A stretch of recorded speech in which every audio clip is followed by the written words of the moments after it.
Prepare to delve into the depths of antiquity, where myths intertwine with reality and legends whisper of a lost world. Today's narrative will carry us on a gentle, almost meditative journey along the enigmatic paths of ancient Greek lore to the heart of the most mythical continent, Atlantis. Let the day's hustle recede, dim the surrounding lights, and settle comfortably under a cozy blanket so that nothing distracts from the forthcoming discovery. Our path leads through a city that may have existed many millennia before our time. We will walk streets now hidden beneath layers of water and witness sunsets over harbors that now rest in the eternal embrace of the ocean. Today's stroll will take us through bustling markets where exotic spices brought from the farthest corners of the world were once sold.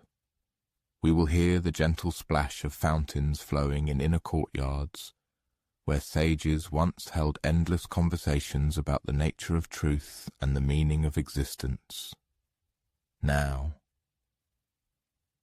with the lights dimmed and perhaps the soft hum of a fan adding to the comfort, we are ready to embark on this unforgettable journey. We are going to a place that exists on the fine line between history and dream, between faint memory and boundless imagination.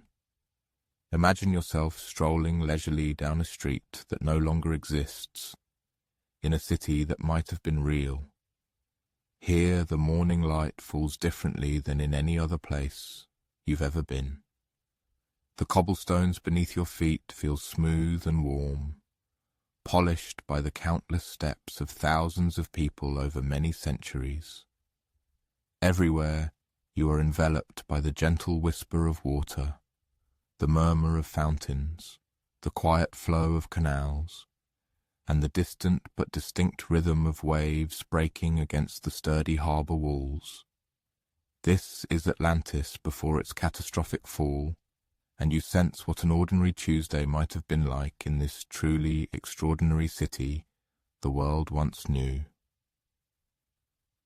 But the most astonishing thing about such extraordinary places is that most of the time the people living there are engaged in perfectly ordinary activities. They buy fresh bread, mend broken cartwheels, discuss the changing weather, and ponder what to make for dinner. The bakery you pass fills the air with the enchanting aromas of honey and freshly baked grain. The baker himself is likely the third generation of his family to work on this very corner.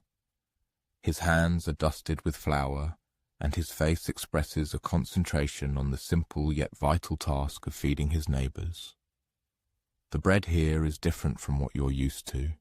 It's darker, denser, with added seeds that give it a unique, nutty flavour. The baker shapes each loaf by hand exactly as his grandfather taught him, and his grandfather, in turn, was taught by his great-grandfather centuries ago. You can't help but notice how the buildings around you rise in graceful curves, their walls made of pale stone that seems to glow softly in the morning light. Atlantis's architecture follows principles that appear both incredibly ancient and strikingly advanced. Each structure seems to grow organically from the earth, creating the impression that the city itself is alive, breathing in unison with the rhythm of the ocean tides. A woman passes you, carrying a basket of fresh vegetables from the market. Her tunic is simple yet elegantly woven, dyed in colours that remarkably capture the precise shade of sea foam. She nods politely as she walks by, as is customary in small, close-knit communities where everyone knows each other, even in a city that stretches far beyond the horizon. The market square ahead buzzes with a gentle yet palpable energy of commerce. Merchants have arrived from the most distant lands. Their ships are peacefully moored in harbours capable of receiving vessels from all corners of the known world. A dozen languages mingle in the air. Traders from Egypt animatedly discuss the quality of gold, Sailors from the northern islands compare the merits of different types of amber. But what is most striking is how peaceful all this bustle seems. There are no marching guards in the streets, no signs of conflict or tension. The people of Atlantis created something truly remarkable, a society where trade flourished freely, where diverse cultures met and mingled without friction, and where the primary concerns were artistic, philosophical, and practical, rather than military. You pause at a fountain located in the very center of the square. Water pours from an intricately carved stone figure, not of a god or goddess, but simply an image of the ocean itself. Stylized waves that appear to move, though they are carved from solid stone. The water here is clean and cool, delivered by an engineering system that could rival what the Romans would build centuries later. Nearby, children play, their games involving intricate patterns drawn in the sand and mathematical puzzles that would challenge adults in other civilizations. Education here begins early and continues throughout life. The Atlanteans discovered that society grows stronger when every member is capable of clear thinking, creative problem-solving, and a deep understanding of the world around them. An old man sits on a bench, carving figures from driftwood.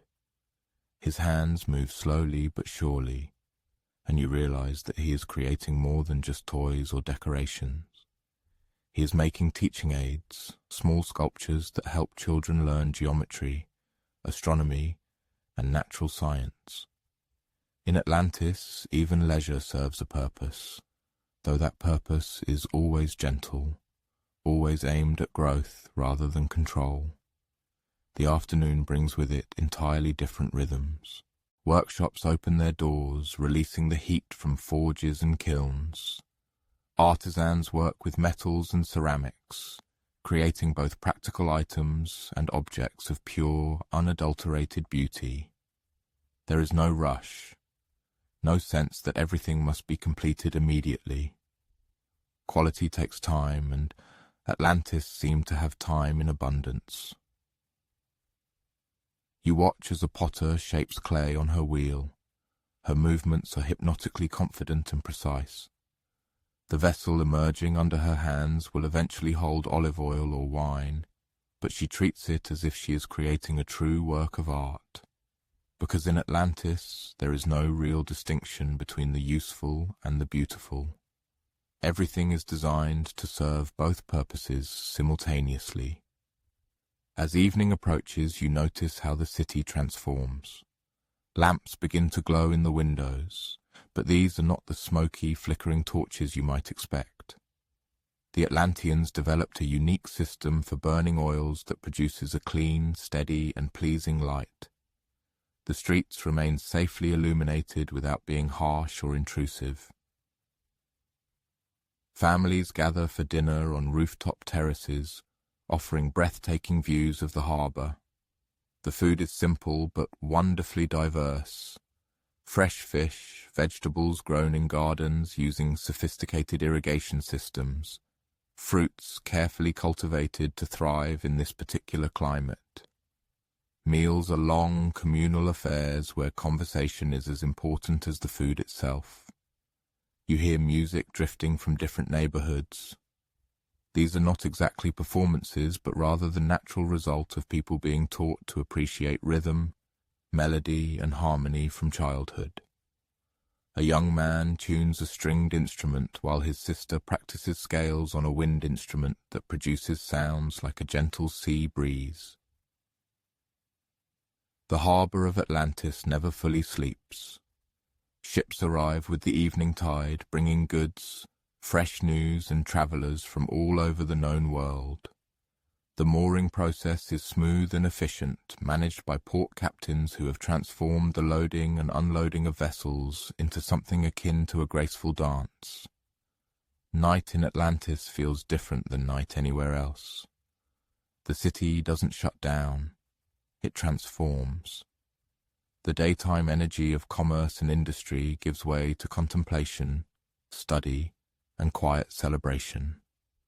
Libraries remain open, their reading rooms filled with scholars pursuing questions that fascinate them. Observatories track the movements of stars and planets, adding to invaluable knowledge that will influence navigation, agriculture, and timekeeping. Walking through the residential areas, you see families engaged in activities that would seem both familiar and strange. Parents help children with studies that include mathematics, natural philosophy, and what we might call social studies. But they also make time for music, physical training, and practical skills such as cooking and basic engineering. The rich and poor in Atlantis lived differently, but not as starkly as in other civilizations. Wealth here seemed to be distributed more evenly, perhaps because the Atlanteans understood something about economics that later societies would forget, that a community becomes stronger when everyone has enough, when no one despairs, when talent can flourish regardless of the circumstances of birth. Before you fall asleep tonight, you might ponder the myriad details that made this daily life possible. How did they organize their government? What did they do with crime, with conflict, with the inevitable disagreements that arise when people live together? How did they manage to create such abundance without destroying the environment that sustained them? These questions have been debated by philosophers and historians for millennia, but lying here in the quiet and dark, perhaps the most important question is much simpler. What would it have been like to live in a place where ordinary life itself was a kind of art, where the daily routines of existence were perfected over generations into something approaching perfection? And what if that ideal was achieved but then lost, leaving us only vague memories and an eternal enigma? As one drifts into sleep, one might ponder what, after all, caused the destruction of such a carefully constructed equilibrium. What powerful forces were capable of ending the existence of a civilization that seemed to have successfully overcome many challenges still facing the modern world? In that serene city, through whose streets one might have walked just yesterday, where skilled bakers diligently kneaded fragrant bread, and children enthusiastically engaged in mathematical games in the sunny square, something began to stir whose true nature no one could yet fully comprehend. The first harbingers of impending change were almost imperceptible, of those phenomena that are sensed but not given particular importance. It was akin to a barely perceptible drop in atmospheric pressure preceding an approaching storm. The dawn of that day arrived, seemingly in complete accordance with the usual order of things. The harbour master, observing his unchanging ritual, made his rounds, carefully checking readings against the tide tables, whose impeccable accuracy had been known for generations. However, the water level in the harbour was slightly higher than expected. It wasn't a sudden dramatic change, but just enough of a deviation to cause him confusion and prompt him to double-check the data. In the vast agricultural land stretching beyond the city walls, farmers anxiously discovered that some of their vital irrigation canals were clogged. This impeccably tuned water supply system, which had faithfully served them for many generations, suddenly began to act inexplicably strangely. Wells, which traditionally provided clean, refreshing, cool water, now became murky, their transparency gone, and springs, gushing from the earth's depths, emitted water whose taste had noticeably changed. It acquired a salty, unusually mineral tinge, completely unfamiliar to these parts. It was the sages and scholars, secluded in the vast repositories of knowledge, the libraries, who first began to connect these seemingly minor and disparate, yet strange, events. Atlantis had always distinguished itself as a civilization deeply attentive to the hidden patterns of the world, tirelessly seeking interconnections between seemingly unrelated phenomena. They possessed highly accurate instruments for measuring water levels, sensitive devices for detecting the slightest fluctuations in the stability of the Earth's crust, and developed methods for meticulously tracking the behavior of underground springs and complex aquifer systems. One could imagine oneself in one of these spacious reading rooms where the air was permeated with the scent of antiquity, and stacks of scrolls and clay tablets containing centuries of meticulous observations rose around. Here an elderly, years-wise librarian intently lays out graphs, clearly demonstrating tidal patterns over the past 2 centuries. Her finger slowly glides along lines that, with undeniable precision, show gradual, almost imperceptible changes that had steadily accumulated over many decades. The true reality of the events that befell Atlantis turned out to be paradoxically more complex, and at the same time simpler than the grand and dramatic tales that other civilizations would later pass down by word of mouth. There was no single instantaneous day of catastrophe when the solid ground suddenly split open, swallowing the great city whole. Instead, there was a slow, relentless process of escalating natural phenomena that could have taken many months or even years. The island on which Atlantis was founded and flourished had always been in an area of heightened geological activity. The same colossal subterranean forces that once shaped its ideal natural harbours provided the hot springs that warmed its monumental structures and generously endowed the land with rich mineral deposits that supported its advanced metallurgy. These same forces were now inexorably and gradually undermining and shifting the very foundations of their world. Imagine yourself strolling leisurely through the bustling streets of the city.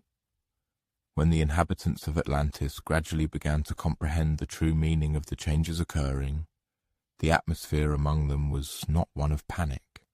On the contrary, it was imbued with a spirit of careful and methodical preparation. The Atlanteans, known for their pragmatism and judiciousness, immediately set about developing practical solutions on how to respond to a situation that, while beyond their ability to stop, was nevertheless within their capacity to effectively manage its development and consequences.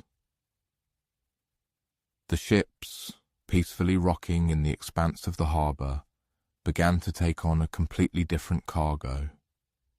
Instead of customary trade goods intended to enrich the treasury, their decks now accommodated passengers, carefully packed in valuable documents, and those vital items that were to serve as the foundation for creating new settlements in distant lands.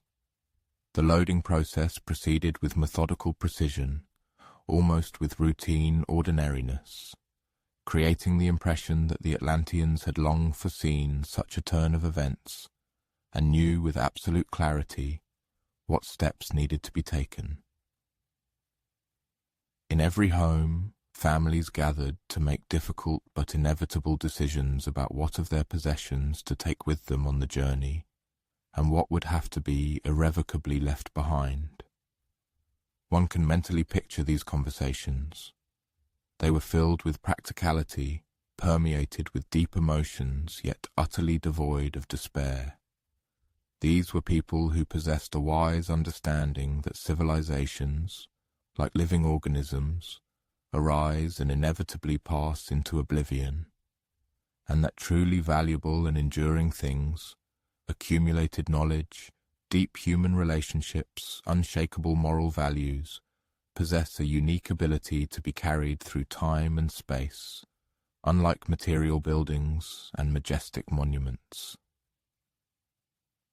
The artisans and artists of Atlantis worked with a new, time-dictated urgency, but the goal of their efforts was not to save their own workshops or precious works of art.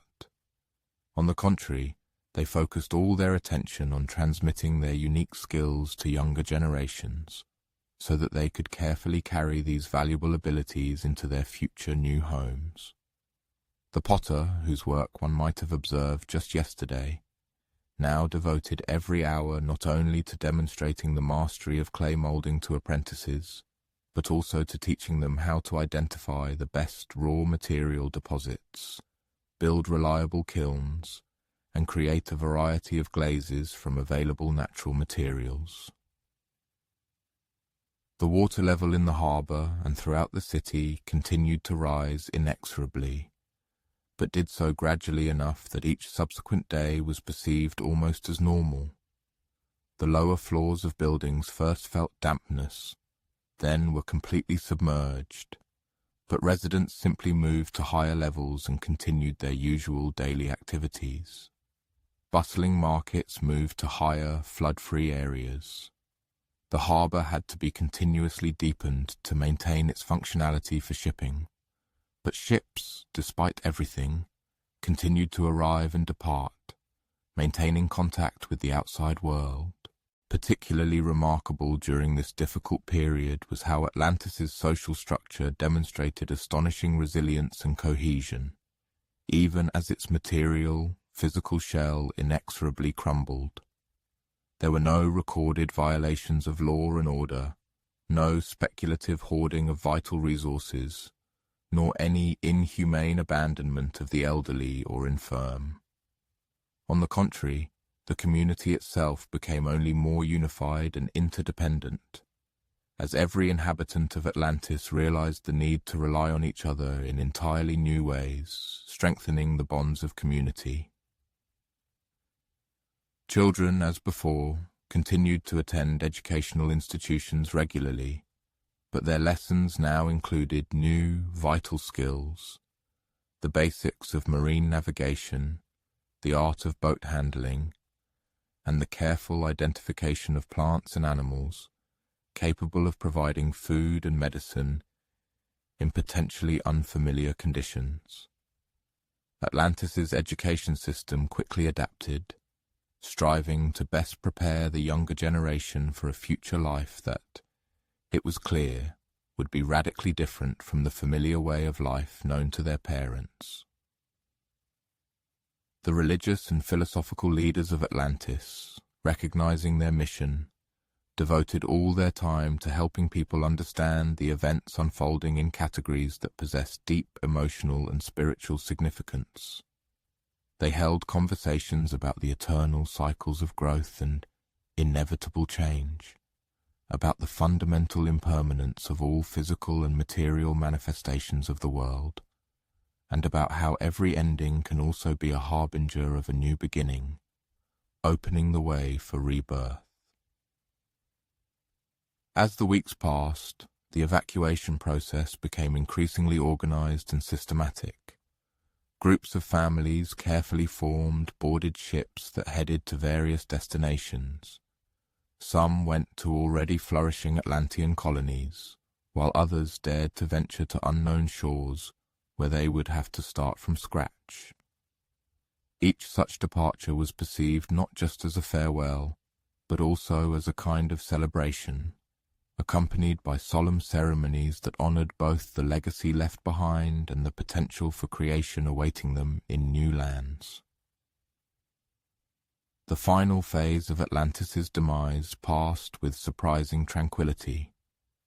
The last inhabitants of the island were mostly elderly people who voluntarily decided to stay to maintain essential services until the very end, as well as a small group of scholars and priests whose highest mission was to preserve and protect the invaluable knowledge and cultural treasures of the civilization.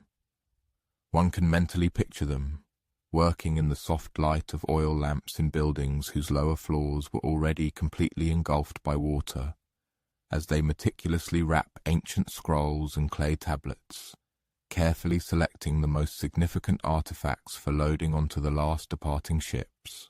Their work was methodical, almost meditative, as if they were performing a sacred duty that at that moment was immeasurably more important than their own physical survival. The actual submersion, when it finally occurred, was not so much a destructive catastrophe in the usual sense, but rather a majestic, gradual descent into eternal sleep. Buildings did not collapse with dramatic crashes and destruction.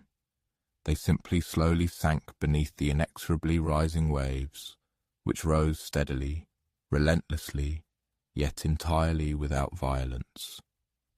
The Atlanteans, who were the last witnesses to this grand end, later described it as a strangely beautiful and even mesmerizing spectacle, akin to their beloved city transforming into something entirely new, rather than simply being ruthlessly destroyed. The water that finally engulfed Atlantis remained surprisingly warm and crystal clear. Fish now glided freely through the windows of buildings where countless families had lived for generations. The city's flourishing gardens transformed into whimsical underwater forests, where marine plants intertwined with the remnants of once meticulously tended rose bushes and mighty fruit trees that had generously nourished the entire population of Atlantis for centuries. The last ship, majestically departing from the gradually submerging shores of Atlantis, carried on board the final group of evacuees, and with them, the invaluable cargo of accumulated wisdom of a civilization that had reached truly remarkable heights of development, and then accepted its inevitable end with extraordinary dignity and grace. As the vessel receded, passengers could still clearly see the peaks of the city's tallest towers, still majestically rising above the water's surface, like solitary islands in a mysterious archipelago, marking the last, vanishing boundaries of what was once the greatest city in the world. As one falls asleep tonight, one might deeply ponder the fate of those last ships and their brave passengers, who set course for unknown shores, carrying with them all that could be saved from their irrevocably lost homeland. What did they bear on their shoulders, besides their modest personal belongings? What tales, full of longing and hope, did they pass on to their children about that wondrous place to which they were never destined to return?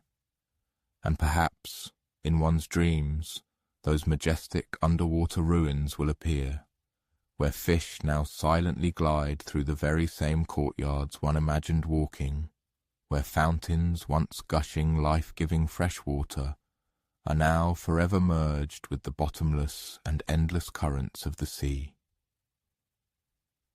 Many centuries after the last ships forever left the sinking spires of Atlantis, an elderly Greek sat in a cool, shaded courtyard in Athens, trying to recall the exact words of an ancient story that had profoundly changed his understanding of the world.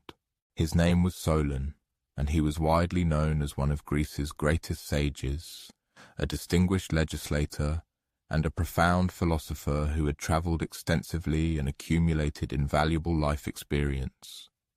However, this unique story did not come to him through his own wanderings among the Greek islands or diplomatic negotiations with foreign kings.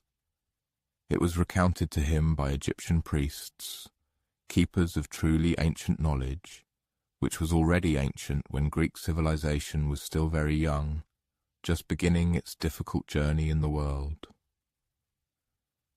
One could imagine Solon in his younger years, perhaps in his 60s, which by the standards of that era was already considered a very respectable age, walking leisurely through the majestic temple complex of Sais, located in Egypt. The morning air was pleasant and warm, but not yet scorching hot, and the long shadows from the colossal columns offered a welcome respite from the penetrating sun's rays. He had come here, driven by a dual purpose, as a curious traveller and as a student eager for knowledge, attracted by reports that the Egyptian priests possessed historical chronicles whose depth spanned millennia. The priest who met him was even older than Solon himself. His face was etched with deep wrinkles, testaments to decades of tireless study and profound contemplation. His name, if Solon ever learned it, was irrevocably lost to the annals of history. Nevertheless, his purpose remained crystal clear. He was the guardian of invaluable memories, the vigilant keeper of stories that would otherwise be threatened by oblivion. They moved at a measured pace through halls, whose walls were richly adorned with hieroglyphs, recounting the deeds of pharaohs and devastating floods, of bloody wars and eras of peaceful rule, of the grand rise and inevitable fall of civilizations that existed long before Greece was anything more than a conglomeration of small tribes scattered across rocky islands and rugged mountainous peninsulas. The priest spoke slowly and with the utmost care, as if each word he uttered possessed a certain weight that required the most precise balance. He told Solon that the Greeks, when it came to understanding the deep history of the world, were like uncomprehending children. The reason for this was not their lack of intellect, but that they had not yet mastered the art of preserving knowledge over centuries. "You Greeks," the priest said, sitting on a stone bench in the courtyard where palm trees cast intricate shadows, "you are always starting over. A flood happens, or an earthquake, or a war, and your libraries burn to the ground.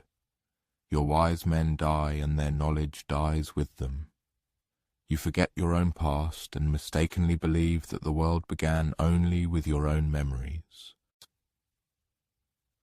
Solon listened to the priest's words with the patience of a man who had learned that the most valuable lessons often come slowly, unfolding gradually, rather than appearing suddenly and dramatically.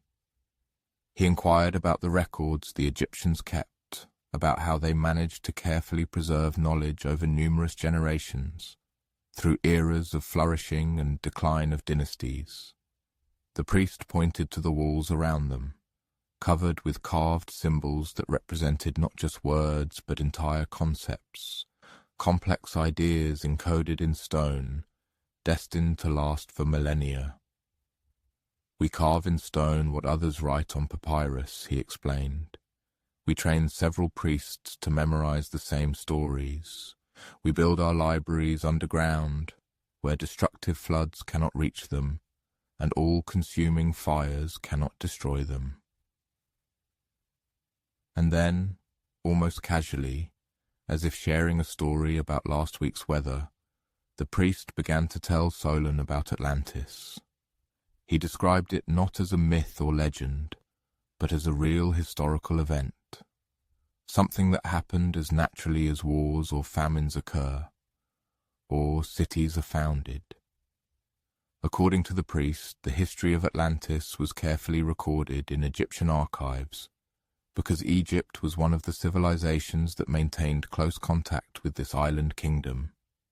Egyptian ships actively traded with Atlantean merchants. Egyptian scholars deeply studied Atlantean mathematics and engineering. When Atlantis began to sink, some of its refugees managed to reach Egypt, bringing with them first-hand accounts of the tragedy that had occurred. Solon asked his questions with the caution characteristic of a true historian. He sought to learn about the dates, the exact location of the island, and the political structure of Atlantean society. The priest answered with the greatest possible precision, though he admitted that some details had been lost even from Egyptian records. The conversation continued for several days, perhaps even weeks. Each morning Solon returned to the temple, and each morning the priest shared new details about the lost civilization. They discussed not only the dramatic end of Atlantis, but also the society that flourished there, its highly developed agriculture, its exquisite arts, and a political system that seemed to skillfully balance individual freedom with collective responsibility. One could imagine Solon diligently taking notes, writing down everything he could remember each evening in his dwelling, striving to preserve not only the dry facts, but also the very feeling of the story, the sense of wonder and profound loss conveyed by the priest, describing a civilization that had achieved so much and then so completely vanished, undoubtedly deeply affected him. Eventually, Solon's visit to Egypt came to an end, and he returned to Athens, carrying with him this extraordinary story. However, here the narrative takes on a more human and complex hue. Solon by then was an elderly man burdened with numerous responsibilities. He was actively involved in politics, lawmaking, and the countless details of daily life in the Greek city-state. The story of Atlantis, however striking, gradually became just one of many memories of his travels. Solon began to record the history of Atlantis, intending to create a full historical account, or perhaps even a poem, that would preserve this tradition for future generations. But the work progressed slowly. The demands of daily life were relentless, and the project remained unfinished when Solon died. The unfinished manuscript passed to Solon's family, then to his friends, and then to their friends. For several generations, it was kept as one of those treasures that intellectual families carefully preserve in their libraries. Interesting, potentially significant, but never urgent enough to be completed, until it fell into the hands of a young man named Plato, who was Solon's great-nephew, or perhaps great-grandnephew. The exact relationship was lost to time, but the intellectual connection was evident. Plato was already gaining renown as a philosopher, a student of Socrates, a thinker deeply interested in questions of the ideal society and the best ways for people to live. Together, imagine Plato in his academy, the school he founded in an olive grove outside Athens. He had reached middle age, experienced enough to be confident in his ideas, yet still young enough to enthusiastically embrace new possibilities. The morning light filtered through the leaves as he read Solon's notes on Atlantis, seeing in this ancient story something that deeply resonated with his own philosophical inquiries. Plato was fascinated by the story of Atlantis, not only for the dramatic tale of its destruction, but also for the description of the society that existed there before the fall.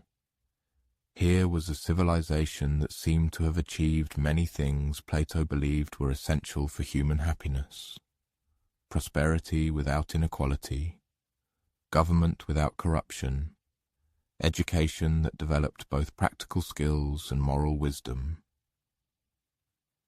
However, Plato was too distinguished a philosopher to simply retell Solon's story without deeply reflecting on it. He saw in the history of Atlantis an opportunity to explore the questions that troubled him. What makes a society just? How can political power be used wisely? Why do civilizations that achieve greatness sometimes destroy themselves? Therefore, when Plato wrote about Atlantis in his dialogues, Timaeus and Critias, he was doing something more complex than simply preserving a historical record.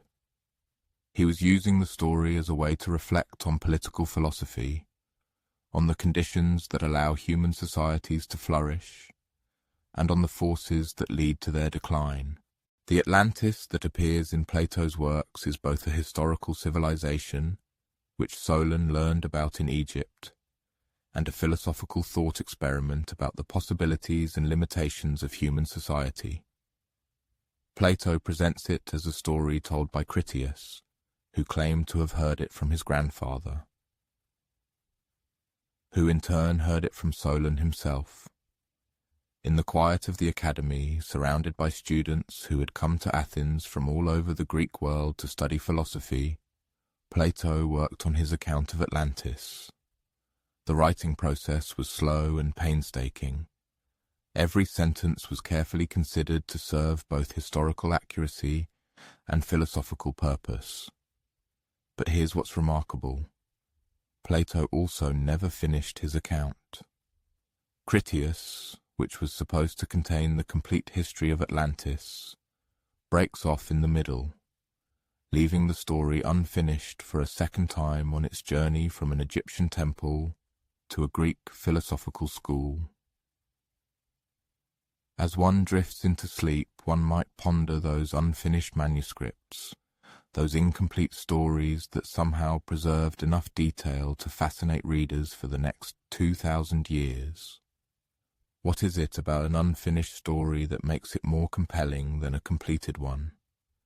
And perhaps one might dream of that chain of narrators, the Egyptian priest, Solon, Plato, each adding something to the story while simultaneously omitting something, each preserving a memory while simultaneously transforming it, until the story of Atlantis becomes something that belongs as much to imagination as to history. From Plato's incomplete manuscripts and Solon's faded memoirs, carefully preserved, fragments can be reconstructed of what Atlantis's structures might have looked like. These were by no means the grandiose towers and fantastical spires that artists would later imagine, but something far more refined and striking.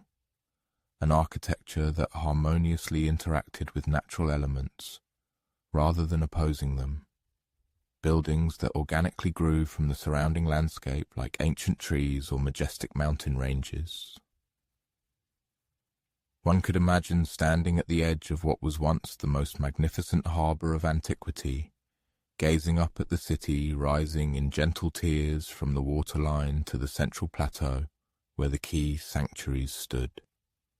The first thing that would strike the eye is the stark difference of this architecture from any previously encountered structures. Atlantis's buildings were primarily constructed of stone, but not the rough, angular masonry characteristic of many ancient civilizations.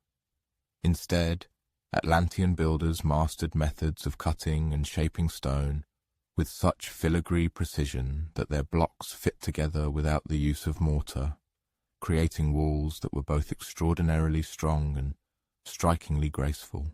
The stone itself was unique, a special kind of volcanic rock found in abundance on the island, with a natural hue varying from soft cream to rich gold depending on the light and time of day. When the morning sun illuminated the walls of Atlantean buildings, they seemed to emit an inner light and warmth, giving the entire city a sense of vibrancy and welcome. But what made Atlantean architecture truly outstanding was how it integrated water into every single element of its design. This was a civilization that perceived water not only as a utilitarian necessity, but also as a profound aesthetic and sacred component, capable of radically altering the perception of existence in an anthropogenic environment. Upon walking through the residential areas, one would find that every building, from the most unassuming dwelling to the most opulent palace, was designed with the movement and acoustic properties of water in mind. Fountains were by no means mere decorations. They were organically woven into the architectural framework, integrated into central courtyards, grand vestibules, and even rooftop gardens. The engineering solutions required for this integration were so sophisticated that such a level of mastery would not be replicated for many centuries. The Atlanteans developed an elaborate network of subterranean aqueducts and reservoirs that supplied essential water from mountain springs to every part of the city. But instead of concealing these functional conduits, They made them an integral element of the visual aesthetic of the architectural ensemble. One could imagine walking through a typical Atlantean neighborhood, hearing the continuous, soothing whisper of water flowing through channels laid along the city streets, seeing fountains that performed both utilitarian and aesthetic function, observing how the architecture created a favorable microclimate that kept buildings cool in the summer heat and comfortably warm in the winter months. Atlantis's public buildings were even more majestic and striking. The Grand Library, for instance, was designed as a complex of interconnected courtyards, each with its own unique water feature, reflecting pools that intricately mirrored the sky, cascading water jets that generated calming white noise conducive to deep concentration, shallow streams gently winding around reading areas, serving as natural spatial dividers. The central temple complex was located at the highest point of the island. However, it was not a single monumental structure like the Parthenon in Athens or the pyramids in Egypt. Instead, it was a collection of more modest buildings, connected by covered galleries, each designed for specific rituals and meditative seclusion. What would most impress an observer about these temples was how organically they integrated into the surrounding terrain. Atlantean architects meticulously studied wind dynamics and meteorological features, the sun's trajectory throughout the day and the change of seasons, and natural drainage systems. Their buildings harmoniously complemented and optimized these natural processes, rather than conflicting with them. The largest temple was dedicated not to a personified deity, but to the boundless ocean itself, the mighty element that embraced their island, granted them prosperity through vibrant trade, stabilized their climatic conditions, and provided sustenance. This temple was built partially underground, with halls extending below sea level, allowing visitors to perceive the acoustics and movement of the aquatic element both from below ground and from the surface. The acoustic properties of Atlantean architecture were exceptionally sophisticated. Builders understood how the shape and materials of a room could resonate or, conversely, absorb sound waves. They knew how the thoughtful placement of openings could create natural air circulation while also serving musical functions. Many buildings included elegant wind chimes and various water installations that created gentle, continuously transforming acoustic landscapes. The construction methods used in Atlantis were so far ahead of their time that their full comprehension remained inaccessible to subsequent civilizations. Builders discovered ways to transport and assemble colossal stone blocks with filigree precision, comparable to the capabilities of modern construction equipment. However, they achieved this through ingenious engineering techniques, not solely through muscle power. Complex systems of levers, balanced counterweights, and inclined surfaces that allowed relatively small groups of laborers to accomplish truly outstanding building feats. What is more, Atlantean construction was geared towards exceptional durability. Builders understood that their island was geologically unstable, subject to seismic activity and gradual vertical shifts. Their architecture incorporated elements of flexibility, joints capable of dampening tectonic movements, foundations capable of gradual settling without compromising structural integrity, and materials that aged gracefully over time under the influence of the elements. The decorative elements of Atlantean buildings were integrated directly into the stone foundation, rather than being applied as superficial ornamentation. These carved images typically abounded with natural motifs, waves, marine animals, patterns inspired by shells and coral reefs. However, the decor invariably served a functional purpose, emphasizing the building's intent rather than distracting from its essence. Private homes in Atlantis adhered to similar principles, but on a more modest scale. Even the simplest dwellings featured cozy courtyards adorned with fountains, green roofs providing both sustenance and aesthetic pleasure, and rooms carefully oriented to the cardinal directions for maximum utilization of prevailing winds and optimal natural light. It is extraordinarily captivating how Atlantean architecture masterfully worked with the dialectic of interior and exterior spaces. Many buildings had walls capable of fully opening in favorable weather, forming ambivalent spaces that were simultaneously interior and exterior. Rooms flowed seamlessly into gardens. Gardens harmoniously merged with natural landscapes, and the demarcation lines between man-made and natural environments became fluid and permeable. Atlantis's workshops and industrial zones were designed with the same meticulousness and forethought as its temples and residential buildings. Pottery workshops were strategically placed to maximize morning sunlight.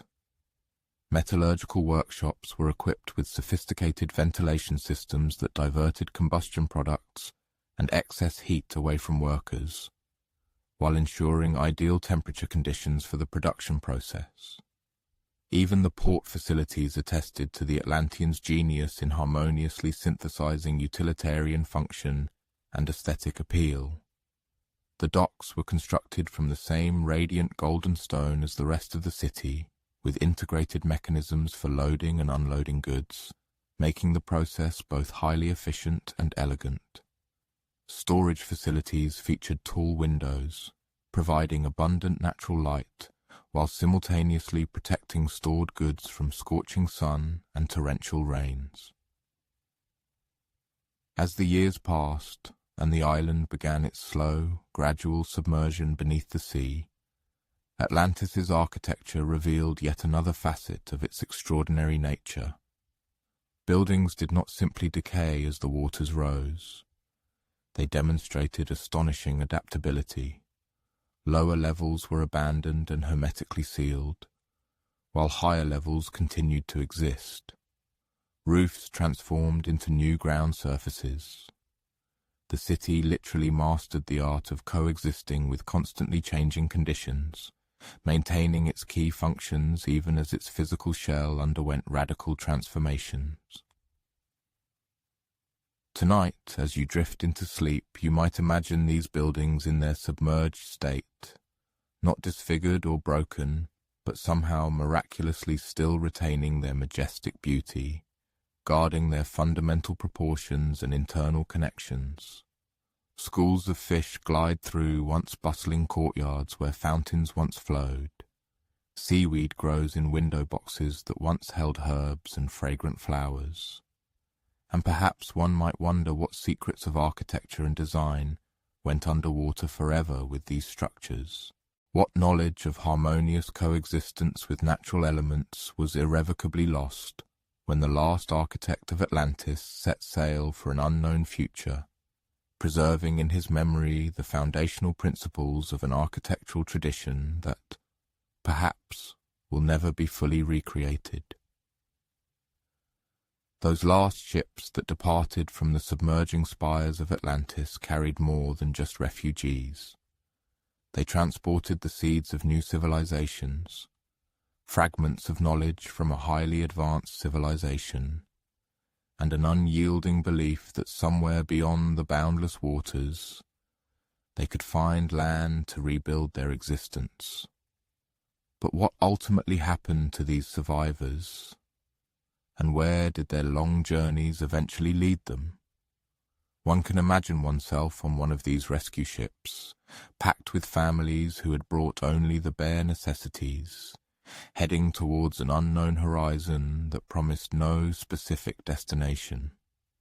The vessel was skillfully constructed by Atlantean shipbuilders, who understood that their people might have to sail far from home. However, it was overloaded beyond measure. Passengers were forced to sleep directly on deck, and provisions were strictly rationed to last for an unpredictable voyage. The captain, a skilled navigator, had maintained trade links with distant ports for many decades, but even he felt a deep uncertainty about the outcome of this journey. Familiar sea routes led to places that might not be prepared to receive such a significant number of settlers. Unexplored territories beckoned with prospects for new settlements, but also harbored unknown risks and serious challenges. Among the passengers, one could see a complete cross-section of Atlantean society, concentrated within the confined limits of a single ship. Here were thinkers and farmers, skilled craftsmen and enterprising merchants, the older generation who remembered the golden days of Atlantean grandeur, and young children born into an already changing world. What is striking about these refugees is their ability to self-organize during the long sea voyage. Despite the extremely limited conditions and uncertain future, they maintained the social customs and educational traditions that distinguished their civilization. Children continued to acquire knowledge in the exact sciences, natural history, and useful skills. Adults formed committees to develop strategies for various future scenarios. Some ships set a course for the north, towards the shores of future Europe. These vessels followed familiar trade routes, seeking ports where Atlantean merchants were well known and always expected. Those who chose this path often had the strongest commercial relationships. These were people who believed they could revive their businesses within already established trade structures. One can imagine one of these northern groups landing on a coastal strip where Bronze Age settlements were located at river mouths and sheltered bays. The indigenous people were initially suspicious of these strangers, with their exotic vessels and unseen objects. But over time, relations improved. The Atlanteans shared their knowledge and skills in exchange for territory and recognition. In these newly established settlements, one can observe how Atlantean customs began to intertwine with local traditions. The settlers introduced advanced metalworking technologies, improved agricultural methods, and innovative architectural solutions, which local builders adapted to available resources and natural conditions. But they also learned local customs, mastered new languages, and smoothly integrated into existing social systems. Other ships set off to the west, into waters little explored by Atlantean navigators. These expeditions were riskier, their crews consisting of those who chose the unpredictability of unknown territories over the complexities of adapting to already established societies. Their voyages were longer and fraught with greater dangers, but they offered a chance to found entirely new settlements where Atlantean civilization could be preserved in its entirety. The Western expeditions encountered difficulties that tested every aspect of their maritime skill. Storms blew ships off course. Provisions ran out before land appeared. Navigation became an art of recognizing subtle signs in meteorological phenomena, ocean currents, and the behavior of marine life. When these Western seafarers finally reached land, perhaps the coasts of Africa or even much more distant lands, they encountered conditions radically different from their lost island homeland. Dense jungles instead of cultivated terraces, rivers carving paths through unknown channels, a climate that dictated new principles in agriculture, architecture, and daily life. One can imagine the process of founding these new settlements, the meticulous selection of sites that provided fresh water, advantageous defensive positions, and access to natural resources. The primary concern was always to establish shelter and secure food.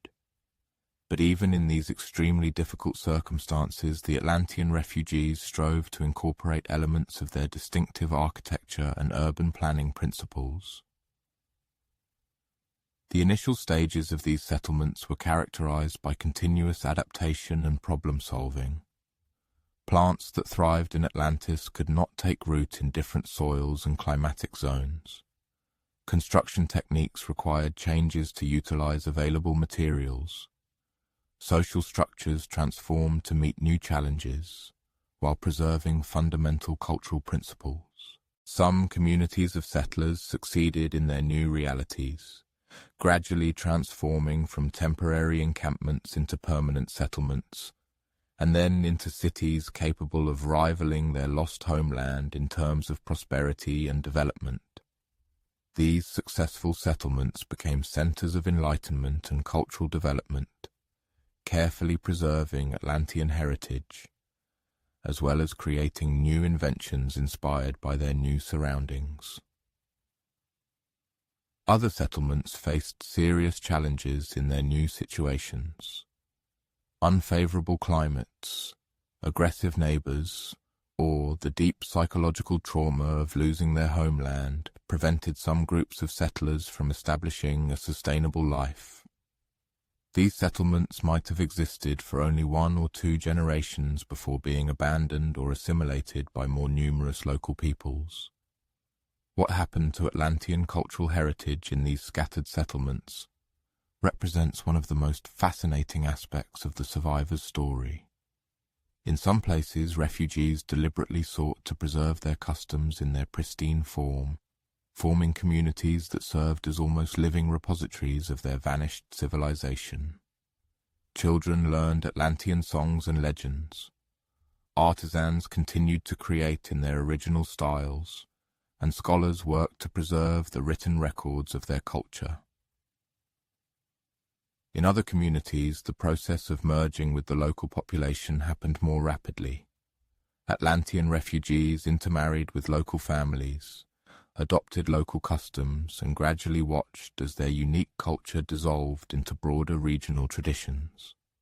After several generations, only a few skills, legends, or artistic elements might serve as echoes of their Atlantean past. The most successful settlements of displaced people were likely those that managed to find a balance between preservation and adaptation. These communities safeguarded their fundamental cultural principles and key knowledge, while embracing innovations that fostered their prosperity in the new environment. Archaeological evidence of these Atlantean settlements is inherently difficult to pinpoint with absolute certainty. How does one differentiate indigenous cultural development from the impact of settlers from a lost civilization? But some researchers suggest that they can identify Atlantean influence in the sudden emergence of advanced metallurgy, sophisticated agricultural techniques, or distinctive artistic styles in various parts of the ancient world. Perhaps even more significantly, Atlantean refugees may have contributed to the rise of maritime civilizations throughout the Mediterranean and far beyond. Their highly developed navigation skills, shipbuilding technologies, and deep understanding of ocean currents could have significantly impacted the expansion of trade links and the spread of cultural interaction. As these scattered communities developed over many generations, they maintained contact with each other as much as possible. Ships delivered not only commercial goods but also news, legends, and cultural innovations between distant settlements. In this way, a whole network of communities bearing the imprint of Atlantean influence, united by common origin and continuous cultural interaction, could have formed. Tonight, as you prepare for sleep, you might reflect on the descendants of those first refugees. Were their communities able to endure long enough to influence subsequent civilizations? Are there echoes of Atlantean knowledge, hidden in the traditions of peoples who never knew the name of the vanished island? And perhaps you might dream of those first nights in new lands, when exhausted settlers pitched temporary camps on unknown shores, gazing at the same stars their ancestors saw from Atlantis, wondering if they would have the resilience and wisdom to build something commensurate with the lost grandeur. The quiet tremor of the earth, ancient Greek perceptions of natural catastrophes. The Greeks, who first heard Plato's captivating account of Atlantis, were no strangers to the formidable manifestations of natural forces. They inhabited a landscape constantly shaped and reshaped by powerful earthquakes and volcanic eruptions. The ground beneath their feet could suddenly shift without the slightest warning, and mountain ranges could, in spectacular displays of fire and ash, give birth to new islands. Thus, to fully comprehend the story of Atlantis, a deep understanding of how the ancient Greeks experienced and remembered these colossal natural phenomena is essential.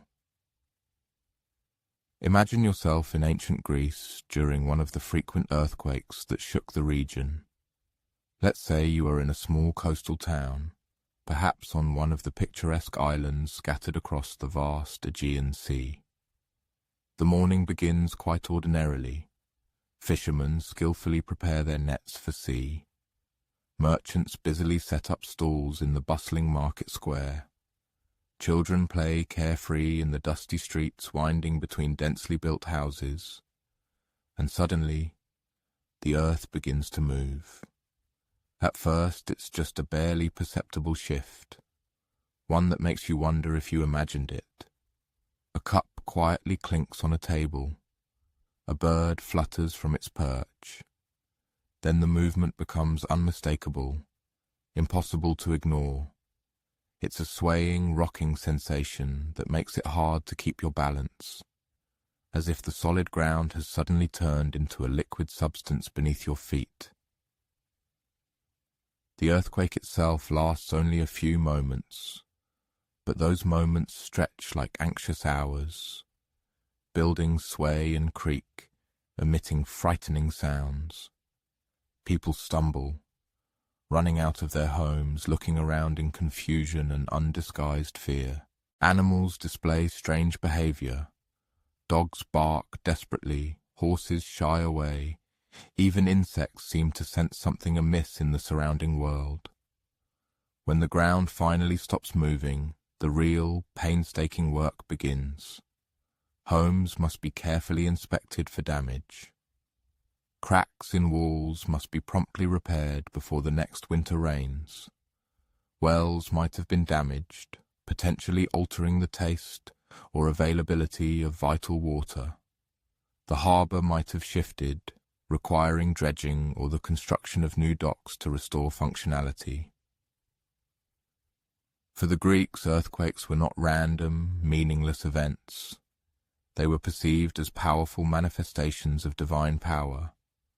Poseidon, the mighty god of the sea, was also known as the Earth Shaker, the deity responsible for the trembling of the earth and for the tsunamis that sometimes followed major earthquakes. Understanding these disasters meant a deep understanding of the relationship between gods and mortals, and how human actions could influence cosmic forces. However, the Greeks were also pragmatic people who paid close attention to patterns and warning signs of natural disasters. They noticed that certain types of weather often preceded earthquakes. They observed animal behavior and changes in underground springs that could signal impending disturbances. They developed construction methods specifically designed to withstand moderate tremors and maintain the integrity of buildings. Volcanic eruptions were even more dramatic and deeply memorable events than earthquakes.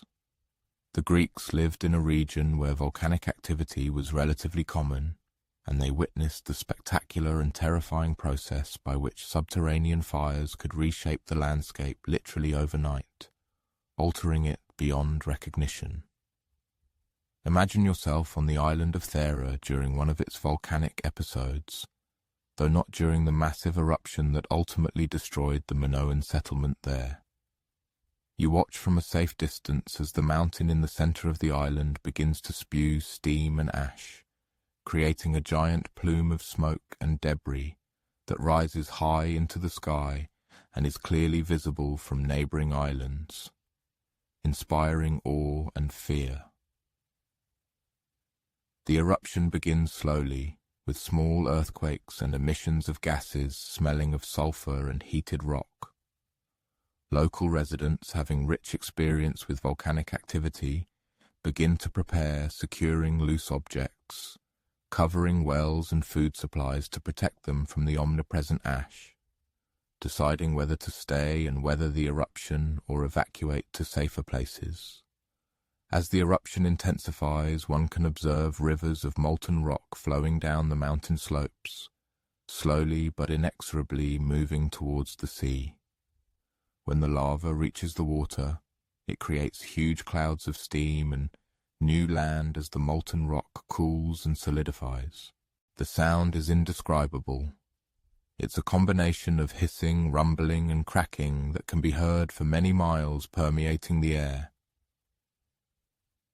The consequences of such eruptions could be both devastating and beneficial. Ash could cover crops and damage buildings, but volcanic soil was also incredibly fertile, contributing to rich harvests. New land created by lava flows could provide space for expanding settlements. Hot springs formed by volcanic activity could provide warmth for buildings and therapeutic health benefits, attracting people. The Greeks developed a complex understanding of the relationship between destruction and renewal in natural disasters. They observed that forests burned by volcanic fires often grew back more luxuriantly than before, demonstrating nature's astonishing resilience. They noticed that earthquakes that destroyed old buildings created opportunities for constructing more advanced and sturdy structures. They understood that the same forces that could bring disaster could also bring prosperity, creating a cycle of destruction and rebirth. This understanding profoundly influenced how they interpreted stories like the account of Atlantis. When Plato described a civilization destroyed by earthquakes and floods, his Greek audience would immediately perceive this as a plausible, even inevitable part of the natural order of things. They saw how quickly prosperity could turn into catastrophe, how the same geographical features that made a place desirable could also make it vulnerable in the face of the elements. The Greeks also understood the deep psychological impact of natural disasters. They experienced how earthquakes and eruptions could alter people's relationship with their environment, making them more aware of the temporary nature of all human achievements. They saw how survivors of a catastrophe often developed different priorities, focusing more on communal relationships and less on material accumulation, re-evaluating the values of life. Greek historians and philosophers paid particular attention to how natural disasters influenced the rise and fall of civilizations. They noticed that societies that became too complacent, too confident in their dominance over nature, often found themselves most severely affected when disaster struck. Civilizations that maintained an awareness of their vulnerability, that built flexibility into their social and physical structures, were more likely to survive and recover from the blows of the elements. This historical perspective would have deeply influenced how Plato's contemporaries understood the history of Atlantis. They would have seen it not as an impossible fantasy, but as a perfectly plausible account of how even the most advanced civilization could be brought down by forces beyond human control, demonstrating the fragility of human power. The Greeks' experience with natural disasters also influenced their approach to urban planning and architecture. They preferred to build on elevated ground, which would be less susceptible to floods. They constructed buildings with relatively simple, sturdy designs that could withstand moderate earthquakes, ensuring their stability. They developed water storage systems that would continue to function even if main sources were disrupted, guaranteeing survival. Religious practices in Greece reflected this constant awareness of powerful natural forces. Temples often included sanctuaries to gods associated with earthquakes, volcanic activity, and storms, to whom supplications were made. Religious festivals included ceremonies designed to maintain good relations with these powerful deities. prayers and sacrifices were seen as practical measures for preparing for natural disasters, just as important as storing food or maintaining sturdy buildings.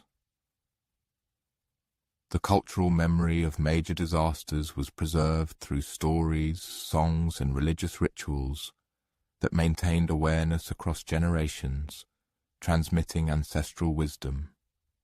Grandmothers told grandchildren about the great earthquakes they had experienced, passing on personal experience. Poets incorporated tales of natural disasters into epic narratives, immortalizing them in art. Religious leaders reminded communities of the importance of maintaining respect for natural forces, fostering a spiritual connection.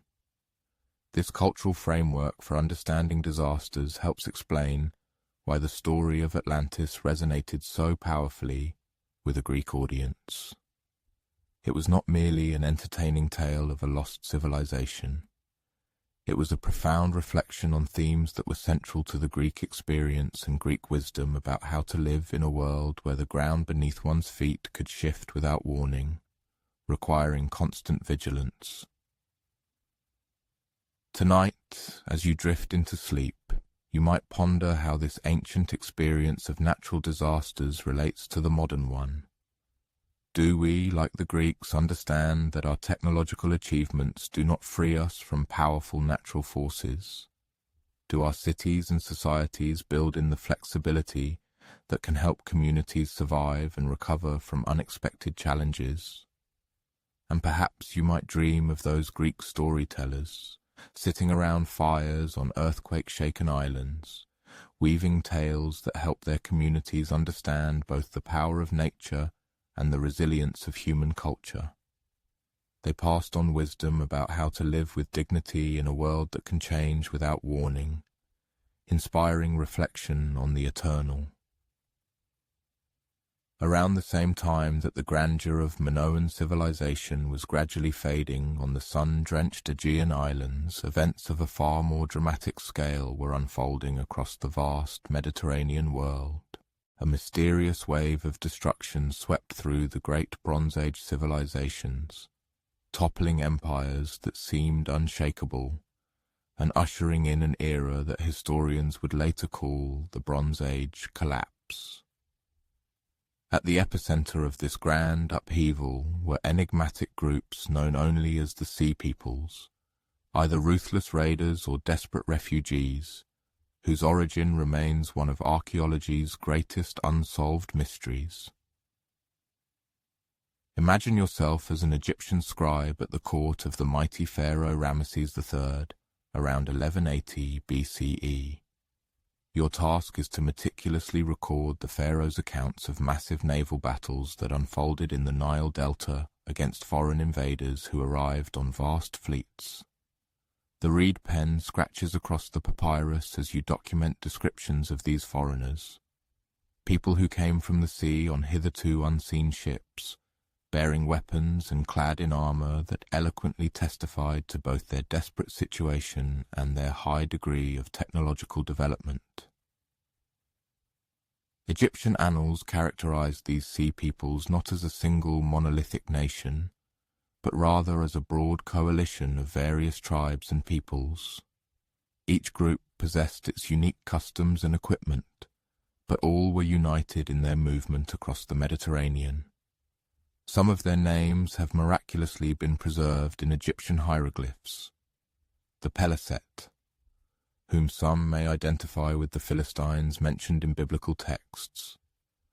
The Cheka, the Sheklesh, the Denien, and others whose true identities are still subjects of scholarly debate. What makes the story of the Sea Peoples particularly intriguing in the context of the Atlantis legend is that they were, in all likelihood, not merely aggressive raiders, but also, quite possibly, desperate refugees. These were people forced to abandon their homelands due to some catastrophe that compelled them to seek new places to settle. Egyptian sources describe them as traveling with their families, their possessions and their livestock, which strongly suggests large-scale migrations of entire peoples rather than simple military expeditions. One can vividly imagine the scene of these refugee fleets approaching the Egyptian coast. Hundreds of ships, carrying on their decks not only warriors but entire populations, people who had lost their homes and were desperately seeking new refuges. The Egyptian defenders undoubtedly faced something unprecedented. These were not merely armies hungry for conquest and plunder, but entire civilizations in motion, carrying with them everything they managed to save from the unknown disaster that had befallen their original territories. The timing of the Sea People's migration almost perfectly coincides with the period of the Bronze Age collapse throughout the eastern Mediterranean. The mighty Hittite Empire, which controlled a significant part of modern Turkey and Syria, vanished almost overnight. The majestic trade centers of the Levantine coast were destroyed or completely abandoned. Even mainland Greece experienced widespread destruction of its most important centers. Archaeological findings from this period paint a picture of destruction that is extremely difficult to explain by ordinary military conflicts or political upheavals. Cities were burned to the ground, but often without signs of prolonged sieges. Palaces were abandoned, but valuable objects remained in place, as if people had fled in haste. Trade networks that had successfully functioned for centuries simply ceased to exist. This enigma deepens further when considering that many of these destroyed civilizations were militarily advanced and seemingly should have been able to defend themselves against sea raiders. The Hittites had professional armies and sophisticated fortifications. The Mycenaean Greeks were renowned as skilled warriors with powerful defensive positions. Yet somehow the Sea Peoples, along with the broader picture of collapse, managed to overwhelm these established powers. Some scholars have hypothesized that the Sea Peoples themselves may have been refugees from Atlantis or from other highly advanced civilizations that were destroyed by natural cataclysms.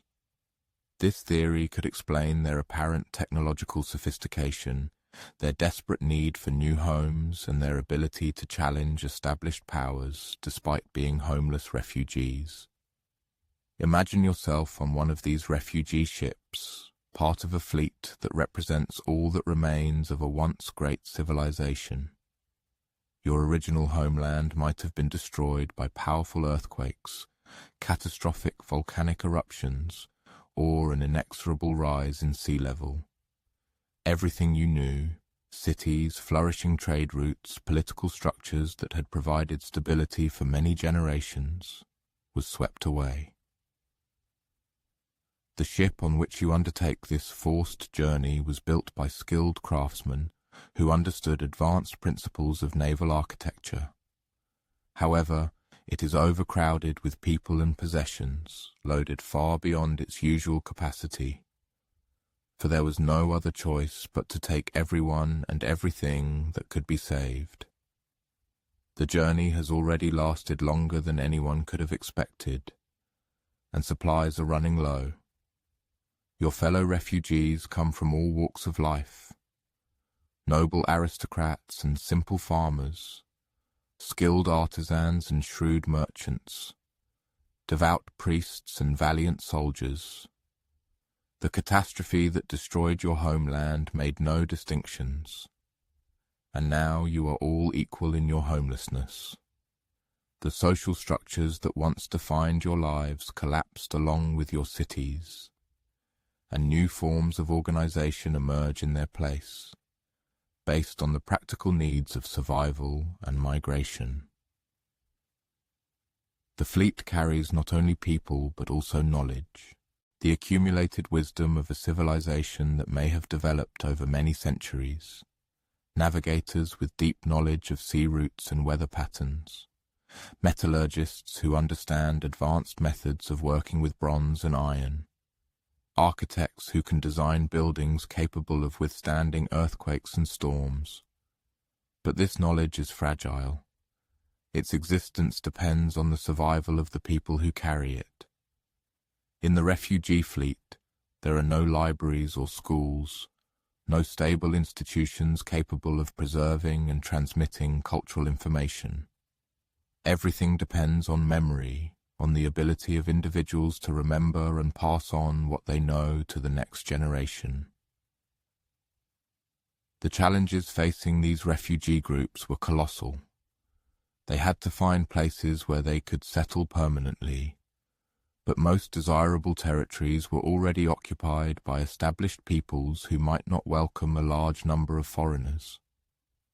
They needed to rebuild not only their physical lives but also their social and cultural institutions, and to create a new living environment that might be very different from their original homes. Some groups of sea peoples managed to establish new settlements. The Philistines, for example, created a distinctive culture along the coast of modern-day Israel, blending elements of their unknown homeland with influences from their new environment. Archaeological evidence shows that they retained some advanced technologies and artistic traditions while successfully adapting to local conditions. Other groups, apparently, were absorbed by existing populations, contributing their knowledge and skills to established civilizations, gradually losing their distinct identity. The process of cultural integration could take several generations, with each subsequent generation becoming more assimilated into local customs and traditions. The broader Bronze Age collapse led to the onset of the so-called Dark Ages, which lasted several centuries in many parts of the Mediterranean. Trade networks took generations to rebuild. Writing systems were lost and had to be reinvented. Urban civilization itself seemed to retreat, giving way to smaller, more localized communities that were less vulnerable to the systematic collapse that brought down the great empires of the Bronze Age. However, the collapse also created new opportunities for the emergence of new civilizations. The Greeks, who eventually created the classical civilization that produced thinkers like Plato, were descendants of peoples who survived and adapted to the post-collapse world. The knowledge and traditions they inherited included not only their own cultural achievements, but also the influences of various refugee peoples who settled among them. This historical context adds another layer to the interpretation of the Atlantis story. When Plato wrote about a great civilization destroyed by a natural disaster and whose survivors scattered across the Mediterranean, he was describing a scenario that had actually occurred repeatedly in the region's history. His audience would have been familiar with stories of their own ancestors' migrations and settlements. The Sea Peoples represent one of the documented examples of how advanced civilizations could suddenly disappear, leaving behind only fragmentary evidence and half-forgotten stories. Their fate vividly illustrates how cultural knowledge could be both preserved and transformed in the process of migration and resettlement. Tonight, as you drift into sleep, you might wonder about all the civilizations that have vanished from history, leaving behind only enigmatic traces that archaeologists and historians struggle to interpret. How many Atlantises rose and fell in the Mediterranean over millennia? And perhaps you might dream of those refugee fleets, sailing towards an uncertain future, carrying with them the seeds of new cultures that would eventually grow and flourish in ways their passengers could not have imagined, forging connections between past and future that would influence the development of civilization for thousands of years. Long before the great philosopher Plato articulated his profound reflections on Atlantis in his famous dialogues, and many centuries before the Athenian legislator Solon embarked on his journey to Egypt to hear the ancient traditions of the temple priests, the Hellenes already possessed their own, highly sophisticated system for preserving and transmitting cultural memory. A full understanding of how these age-old storytelling traditions functioned allows us to fully appreciate both the power and the multifaceted nature of the myth of Atlantis, which has reached us through the millennia. One can imagine such a scene, a spacious hall on one of the Greek islands, perhaps in the era when the legendary Homer was composing his immortal epics, the Iliad and the Odyssey, several centuries before Plato was born. The evening meal has concluded, and the household gathers around the central hearth, where a fire burns steadily and calmly, casting intricate, dancing shadows on the stone walls. An elderly storyteller, a skilled bard whose livelihood depends directly on his phenomenal ability to memorize and masterfully perform lengthy narrative poems, prepares to begin the evening's entertainment. This storyteller holds in his memory not just one or two stories, but a kaleidoscope of dozens of interconnected tales that collectively form and preserve the history, foundational values, and unique cultural identity of his people. He knows genealogies thoroughly, able to trace family lineages back 20 generations. He can recount detailed chronicles of wars fought centuries ago, mentioning the names of brave heroes, describing their weapons and armor in detail, and unraveling the complex web of political relationships that led to these bloody conflicts. However, the storyteller does not merely recite a memorized text, like a modern actor strictly following a script.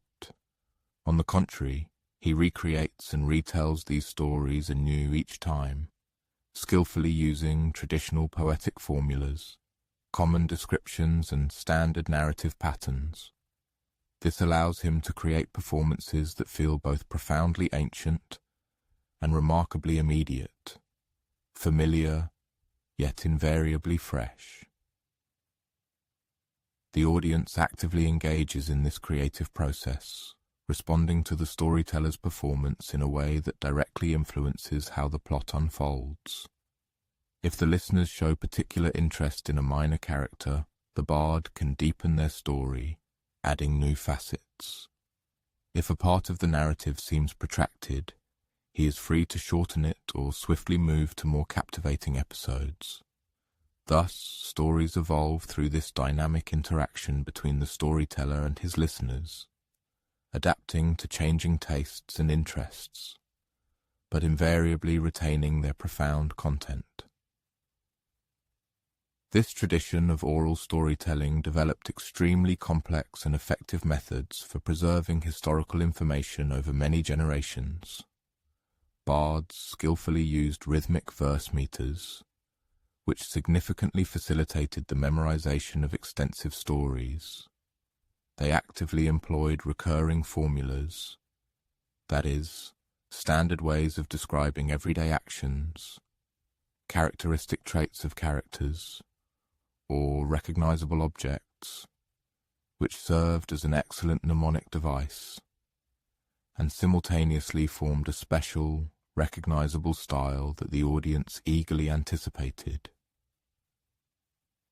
And most importantly, they masterfully wove significant cultural information into engaging and captivating narratives that people genuinely wanted to hear. Historical facts, valuable geographical knowledge, immutable moral principles, and practical life wisdom all were organically intertwined in stories of adventures, romantic experiences, and heroic conflicts that not only held the listener's attention but also simultaneously educated them about the rich heritage of their people. It is entirely plausible to imagine how a story, such as the account of Atlantis' demise, could have been carefully preserved and transmitted precisely through such oral traditions. Its dramatic elements, the description of a highly advanced civilization, the narrative of moral decay, and finally, the picture of catastrophic destruction, would have made it an extraordinarily captivating spectacle. But this story would also have carried deep lessons about the inseparable connection between human, societies and the mighty forces of nature, about the dangers of hubris and boundless overconfidence, and about the vital necessity of maintaining reverent respect for divine power.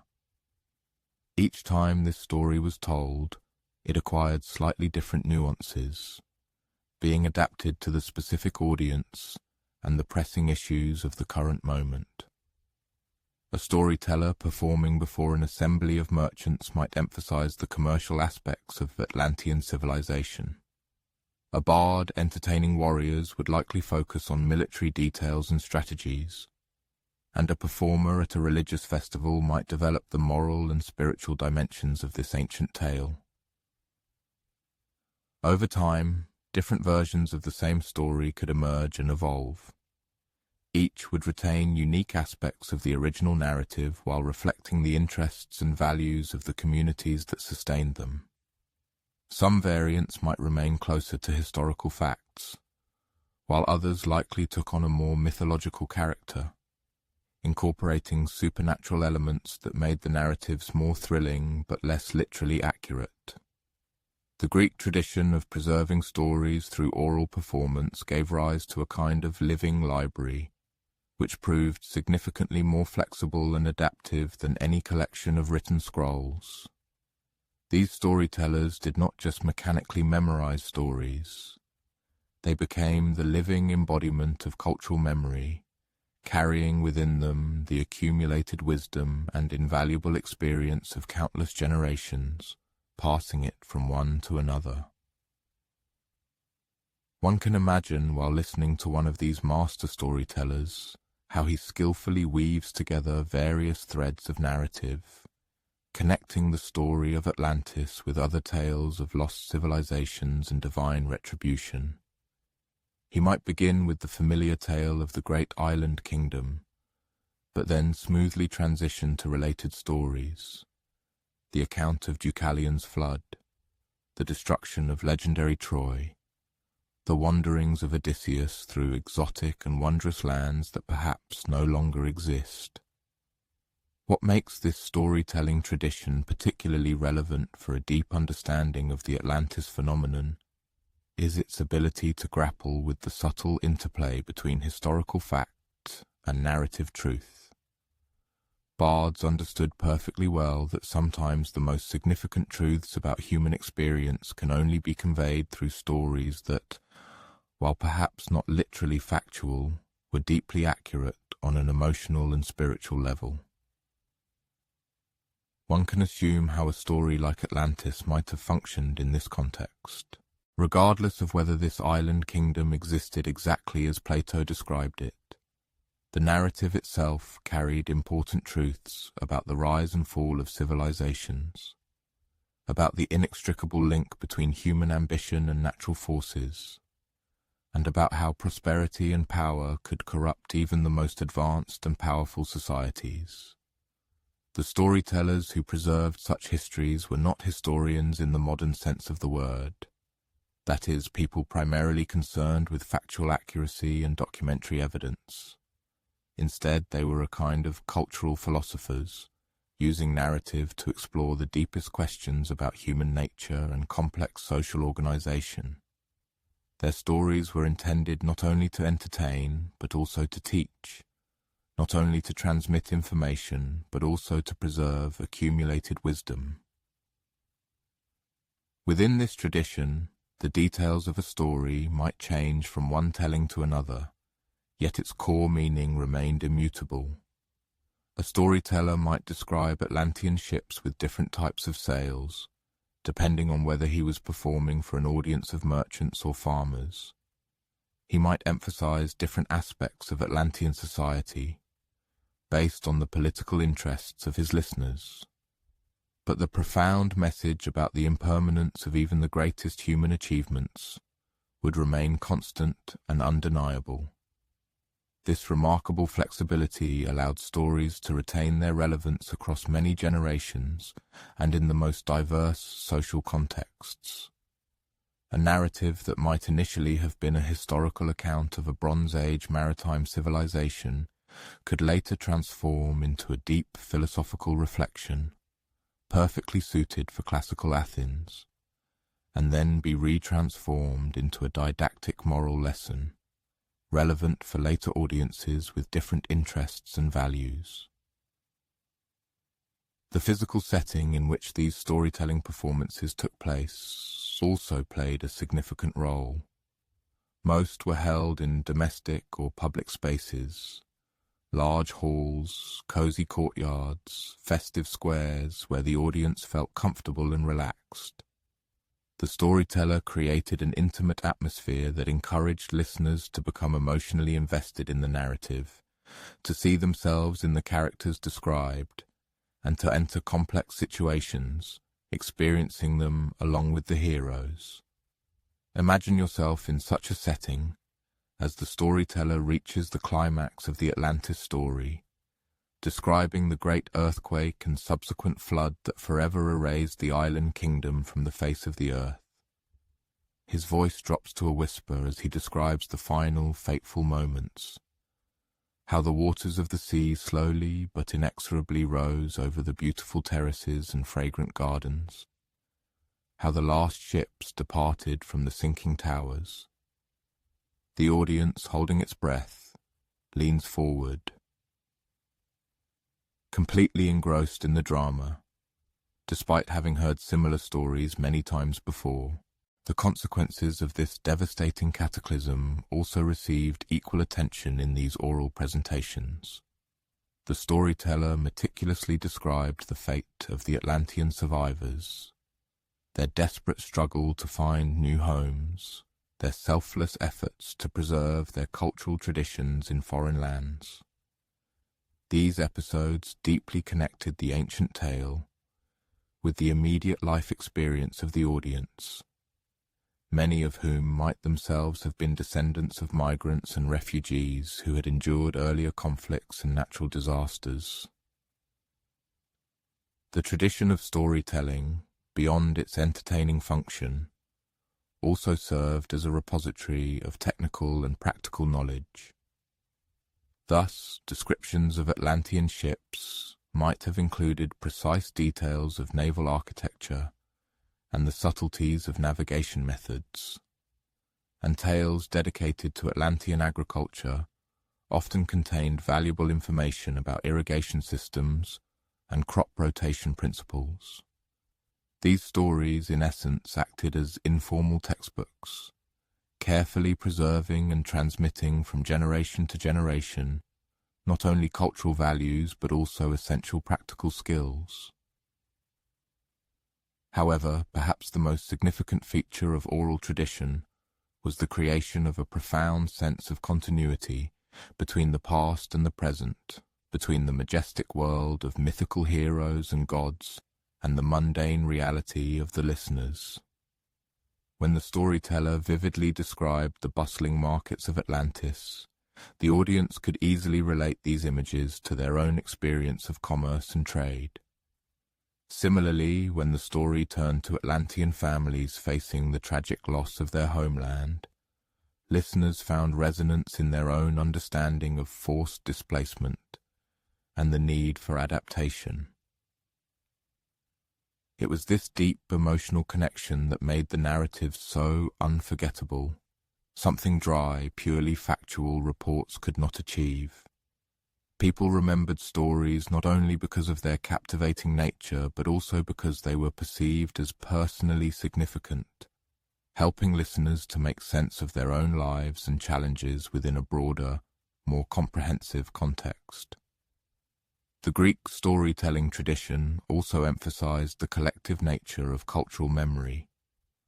Stories were not the property of individual authors, but belonged to entire communities that carefully preserved and transmitted them. Each new telling became a communal act, where the active participation of the audience helped shape and develop the plot.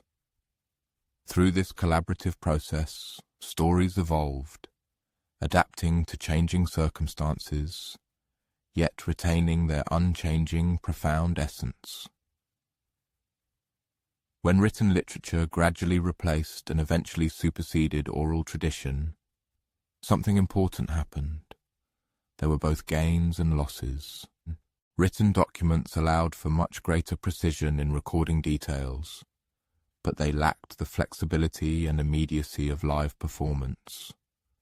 They could reach a wider audience across significant distances, but they did not possess the ability to adapt as sensitively to local issues and interests.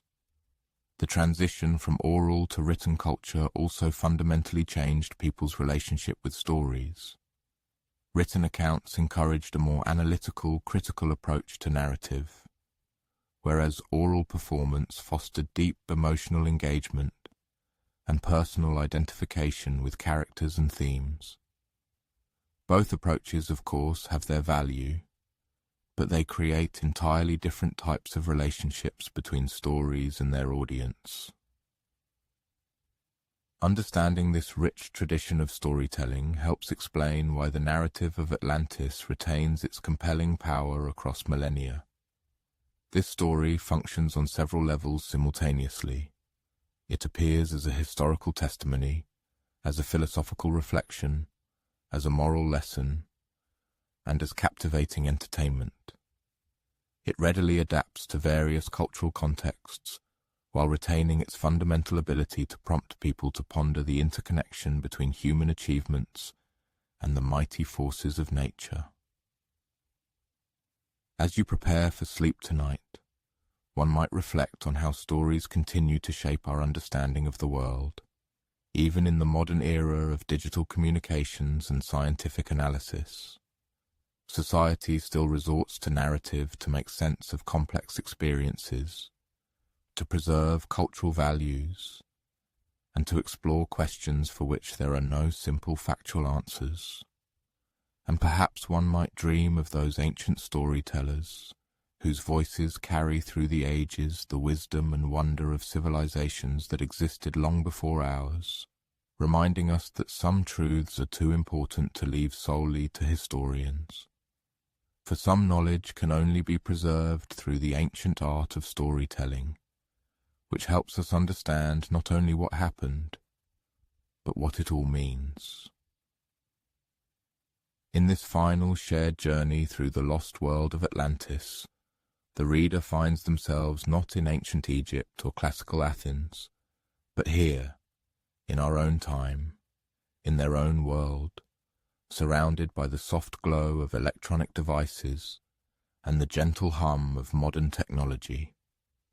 Nevertheless, the story of the great island kingdom continues to speak to us across millennia, offering insights and warnings that seem as relevant today as they were to Plato's original audience. One can imagine walking through a modern city at dusk, watching lights ignite in countless windows, seeing the continuous flow of traffic on streets connecting neighborhoods and districts in patterns that would have seemed magical to ancient observers. Our modern world has achieved technological marvels that would undoubtedly have astonished the Atlanteans. These include instant communication across vast distances, transportation moving faster than any ancient ship, and buildings rising higher than their greatest. Temples. Yet, observing this modern landscape, one might notice how many of the challenges Atlantis presumably faced remain relevant today. Among them are questions of how to balance prosperity with sustainable development, how to maintain social cohesion in the face of rapid change, and how to preserve cultural values while adapting to new technologies and global connections. The story of Atlantis speaks to our modern world, partly because it touches on the eternal themes of the rise and fall of civilizations. Every advanced society faces the challenge of managing its own success, preventing prosperity from breeding complacency, and maintaining the values and practices that enabled its achievements in the first place. Similar patterns can be seen in humanity's own historical experience. Civilizations that become overly confident in their dominance over natural forces, too convinced of their technological superiority, and too dismissive of the wisdom preserved in traditional practices, often find themselves completely unprepared for the challenges that can bring down even the most advanced societies. The environmental themes in the story of Atlantis seem particularly pertinent to the current moment. Plato's account describes a civilization that achieved remarkable prosperity through its mastery of natural resources and a deep understanding of engineering and agriculture. However, this very mastery may have instilled in the Atlanteans an overconfidence in their ability to control natural forces that ultimately proved beyond human management. Our modern world faces similar questions about the relationship between technological progress and ecological sustainability. Humanity has achieved an unprecedented ability to extract resources from the earth, alter natural systems, and sustain large urban populations in conditions that might naturally support far smaller communities. But these achievements also create vulnerabilities that we are only beginning to understand. The story of Atlantis reminds us that even the most advanced civilizations remain dependent on natural systems that operate according to their own logic, not according to human preferences or plans. Climate change, seismic activity, volcanic eruptions, and other natural phenomena continue to shape human history in ways that the technological complexity of civilizations cannot fully control or predict. But the narrative of Atlantis is not merely a cautionary tale about environmental catastrophe. It also offers profound insights into social and political issues that remain relevant to contemporary democracies and international relations. Plato's account describes a society that gradually went astray, despite achieving remarkable material and cultural success. According to this story, early Atlantean society was characterized by justice, wisdom, and cooperative relationships both within the island kingdom and with other civilizations. But over time, prosperity and power corrupted these original values. The Atlanteans became more aggressive towards their neighbors, more focused on material acquisition than on cultural and spiritual development, more convinced of their superiority, and less respectful of other peoples and traditions. Similar patterns can be recognized in the history of modern nations and empires. Societies that achieve great power and prosperity often struggle to maintain the values and practices that enabled their initial success. Wealth and technology can create an illusion of invulnerability, leading to flawed decisions and, ultimately, to decline. The international aspects of the Atlantis story also deeply resonate with the modern world. Plato describes Atlantis as a maritime trading empire that had connections throughout the Mediterranean and beyond. The strength of this civilization lay partly in its ability to foster peaceful exchange between different cultures, acting as a bridge between distant peoples with different languages, customs, and resources. The modern global economy, like the long-vanished Atlantis, is entirely dependent on extensive networks of international trade and global communications. Today's prosperity rests on complex systems of exchange that encompass and connect communities located vast distances from each other. However, these intricate systems also create deep interdependencies that can make entire regions extremely vulnerable to disruptions arising in the most remote corners of the planet. The sudden and catastrophic destruction of Atlantean civilization serves as a vivid reminder of how astonishingly quickly complex systems can collapse if even one of their key components fails. Modern supply chains, global communication networks, and global financial structures have undoubtedly brought unprecedented prosperity and unparalleled comfort to humanity. But at the same time, they have also created fundamentally new types of vulnerabilities, the deep understanding and effective management of which are yet to be mastered. Perhaps the most important lesson the story of Atlantis offers us is the realization of the vital importance of cultural memory and the need to preserve accumulated wisdom. Those who survived the Great Catastrophe were able to rebuild their lives in new lands partly because they carefully carried through the centuries the knowledge and values of their lost civilization. They preserved not only practical, technical skills, but also profound philosophical insights into how societies should be organized and how harmonious relationships between different communities should be maintained. The current world generates colossal volumes of information, the flows of which seem endless. However, humanity often struggles to distinguish simple, raw information from genuine, profound wisdom. The rapid pace of technological transformation often pushes us to discard traditional knowledge as outdated, although precisely this knowledge can contain invaluable ideas about human nature and the principles of social organization that remain relevant and significant regardless of any technological developments. The way the story of Atlantis was preserved and transmitted orally over millennia also holds important lessons about cultural continuity. This story survived not because it was meticulously archived in libraries or kept untouched, but because it invariably resonated with the challenges and interests of subsequent generations. Each new retelling adapted the ancient legend to contemporary circumstances while preserving its fundamental ideas and core message. This process of adaptive preservation can serve as an excellent model for how to maintain cultural continuity in a rapidly changing modern world.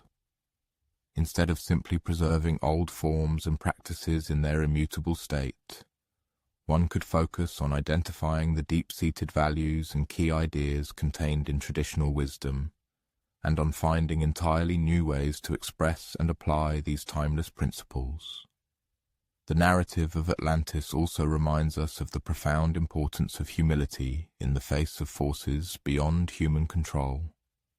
No matter how sophisticated and complex technology becomes, humanity always remains dependent on natural systems that function according to their own, independent logic.